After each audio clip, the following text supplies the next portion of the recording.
O Lord God, to whom vengeance belongeth, O God, to whom vengeance belongeth, shew thyself. Lift up thyself, thou judge of the earth, render reward to the proud. Lord, how long shall the wicked triumph? How long shall they utter and speak hard things, and all the workers of iniquity boast themselves? They break in pieces thy people, O Lord, and afflict thine heritage. They slay the widow and the stranger, and murder the fatherless. Yet they say, the Lord shall not see, neither shall the God of Jacob regard it. Understand, ye brutish among the people, and ye fools, when will ye be wise? He that planted the ear, shall he not hear? He that formed the eye, shall he not see? He that chastised the heathen, shall not he correct? He that teacheth man knowledge, shall not he know? The Lord knoweth the thoughts of man, that they are vanity. The entire psalm is from the mouth of an Israelite in Daniel's 70th week. That's good to remember when reading this psalm. There are commentators who cannot locate thy people, verse 5. They cannot find why God is called the God of Jacob. They don't know who the heathen, verse 10, are, and who has the judge of the earth. Verse 2, up in the air judging nothing on earth. Verse 1, the prayer to the God of vengeance will be answered. Literally, by the God of vengeance, Hebrews chapter 10, verse 30. This God will render reward to the proud, verse 2. Among his own people, Daniel chapter 11, verse 34, Hosea chapter 5, verse 5, as well as the heathen, verse 10. The warnings to his people, Israel, are given in Hebrews chapter 3, 6, 10, and Matthew chapter 24, verse 13.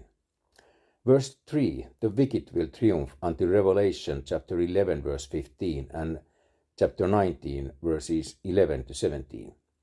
They will speak the hard things, like Daniel chapter 11, verse 36, and Revelation chapter 13, verses 4 to 8, and chapter 16, verse 9 and 11.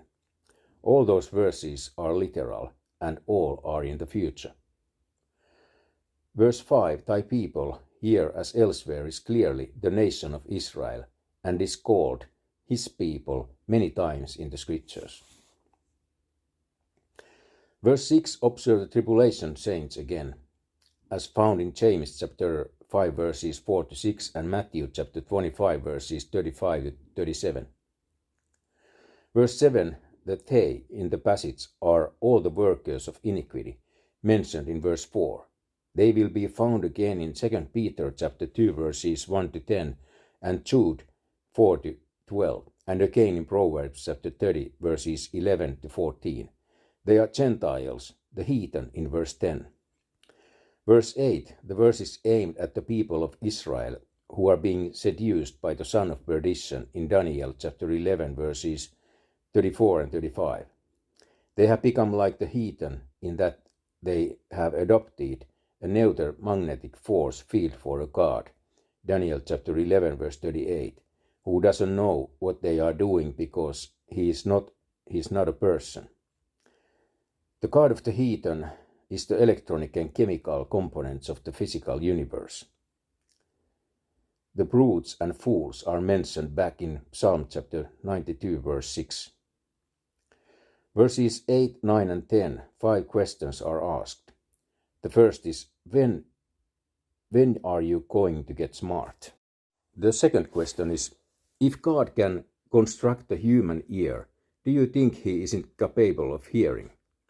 The third question is, if he could construct a marvel like a human eye, do you think he is blind? The fourth question is, won't God correct his own people if he takes time out to correct the heathen? And the last question is, since God imparted to man the ability to think, do you think that he doesn't know what's going on inside your head? The Lord knoweth the thoughts of man, that they are vanity. Verse 11. Verse 11, this is what Paul quotes in 1 Corinthians chapter 3, verse 20 when dealing with the intellectual Greeks in Corinth. Verse 11, see 1 Chronicles chapter 28 verse 9. Although impossible to imagine, the scriptures affirm over and over again Ecclesiastes chapter 12 verse 14, Romans chapter 2 verse 16, Psalms chapter 139 verse 2, etc., that God knows what 8 billion people are turning over in their minds. Notice that Paul deliberately misquotes the passage and inserts wise for man, 1 Corinthians chapter 3 verse 20. This time not even Origen and his buddies Symmachus, Aquila and Theodotion could mess with the text. We presume because a one-word change was too small for them to spot. They didn't alter the Hebrew Old Testament text here to match Paul, although you saw them do it in Psalm chapter 95 and Psalm chapter 8. Let God be true, but every man a liar.